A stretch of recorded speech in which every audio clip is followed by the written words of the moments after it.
Hey, what's going on guys, Khraze here, welcome back to another Marvel's Avengers video, and today let's take a look at the brand new update even further. We've covered the patch notes in yesterday's video, but today I want to go over some of the things that you can actually see in the new update, where to find them, and even more so why I fully believe this update is definitely worth it. If you've been wondering if you should drop by in the game, see how it is, and see if the new update is worth it, trust me, it definitely is. If not for the huge amount of quality of life changes, it is definitely for the amount of very beneficial loot changes that will make it much easier for you to fully equip a character with exotic gear. So guys, it would be super awesome if you left a thumbs up on this video, and let's get to it. I also want to give a huge shout out to Instant Gaming for sponsoring this video. Instant Gaming sells games at some of the cheapest prices you can find around, so if you also enjoy big gaming discounts, definitely check their website by using my links in the description box down below. Right off the bat, let's begin with those quality of life changes that we've talked about in yesterday's patch notes, because now I finally managed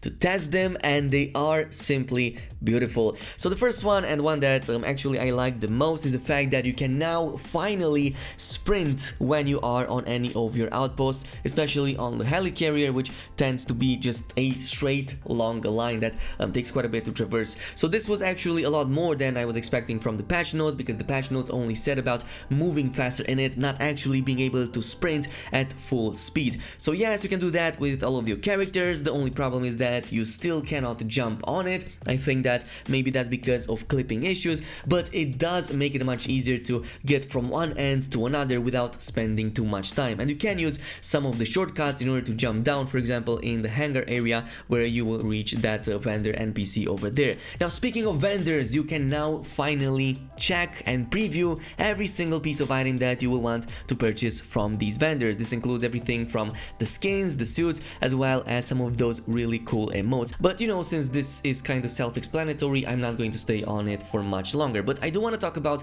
some of the new additions. Like, you already know about those outpost terminals that have been added on each of the outposts, so you can directly interact without having to go to any of the NPCs and collect the daily faction missions as well as the daily bounties. So on the helicarrier, there's two of these that have been added onto the main deck on the top floor section, right next to the NPC that gives you the shield daily commissions. So one of them is going to be on the right side of the room, and the other one is going to be on the left side of the room. You can just go in, interact with these, and get the daily commissions without having to travel to the other outpost and whatnot. The shield one, at the very least, is kind of redundant, since we do already have Alexander right next over there being able to give us the same commissions, but I guess they wanted to make it much easier for everybody. Meanwhile, if you happen to be in the anthill, the shield remote faction terminal is going to be in the back room right next to the vendor for that anthill faction NPC over there. So it's going to be on the left side of it, on this wall right here, and you can go ahead and collect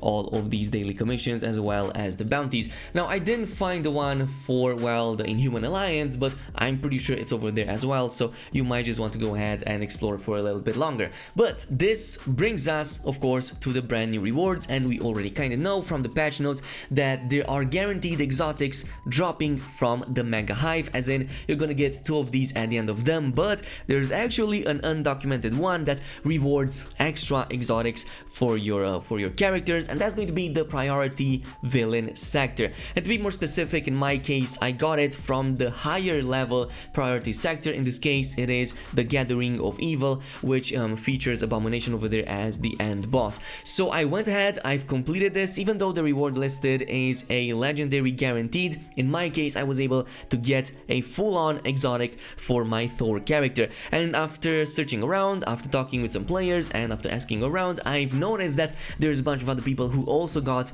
these exotics as rewards from the daily, or well, in this case I think is the weekly priority villain sector. So at the very least, it is worth it to go ahead and do it, because this is going to give you a guaranteed of course exotic for a character. And if it happens for me to find out a different kind of mission that also rewards them, I will definitely drop a video on that. Also, on the same note, we were talking about the Mega Hive, and now if you go onto the weekly Mega Hive challenge, you will see that it now lists an exotic over there as a guaranteed reward for completing the entire mission chain. So yes, it is still the same Mega Hive, it still requires 8 rooms to complete. I am still of the opinion that some changes could be done onto it to not feel as grindy, but it is now definitely worth it because you will get at the bare minimum 2 exotic gear items from this specific encounter right here, which is going to be absolutely amazing. In my case, I was able to get 3, but if you're like super lucky and whatnot, I think you can get even up to 5 if we consider that previously people were able to get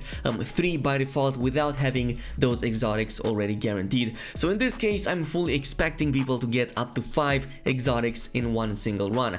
By the way, if you haven't done so already, you still have time to go ahead and do a save game, as I've said in one of the previous videos, right before the 8th one in the gauntlet. So right before the last chapter in the gauntlet, you can go ahead, save your save files onto a USB stick drive or onto a different drive, and from there on you can just refarm the 8th challenge in the heroic gauntlet to see what you get at the end. Maybe you like a certain type of item, or maybe you're not satisfied with the number of exotics that drop for you. You can simply reload your save files that you got on your USB, copy them over, and then just repeat the last challenge in the sequence, and maybe you will get something way better. Now, since we're still on the subject of exotics, I do want to talk about their usefulness in the new update, because one of the previous problems with them were the fact that they weren't as useful and they weren't such a big difference compared to even legendary quality. Well, from the looks of it and from the items that I got post-patch, it seems that the difference is about a 10% for the main stats alone,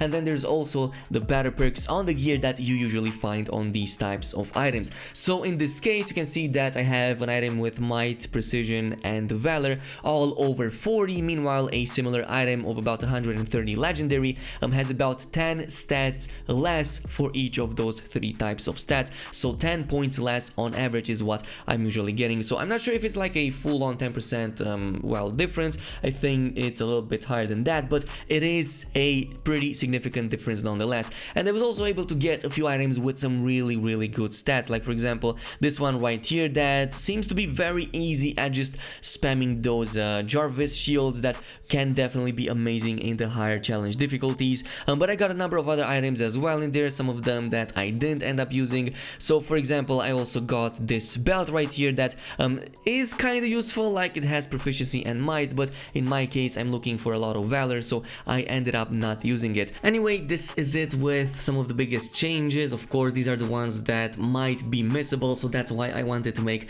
this video over that. Later today, since we are on the 15th, we should be getting the new content with the Shield Substation 0, as well as those new Tech and Rift missions that should also be really rewarding, because those seem to also be giving quite a few exotics. And later on with a future update that, what was it called? The Secret Lab? Yeah, that one should also reward even better loot than the current one that we have in the game. So really bright news ahead. I really am hoping that this is going to continue, and I really want to see that Hawkeye update maybe at the end of this month. In the meantime, thank you so much for watching. As always, if you enjoyed this video at any point, don't forget to comment, like, and subscribe, and I'll see you guys in the next one.